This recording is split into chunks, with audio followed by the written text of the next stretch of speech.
हकीकत में दुखियों का सहारा है।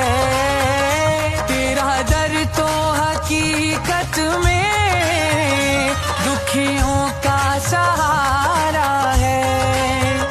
दरबार तेरा बाबा, ओ दरबार तेरा बाबा, जन्नत का नजारा है।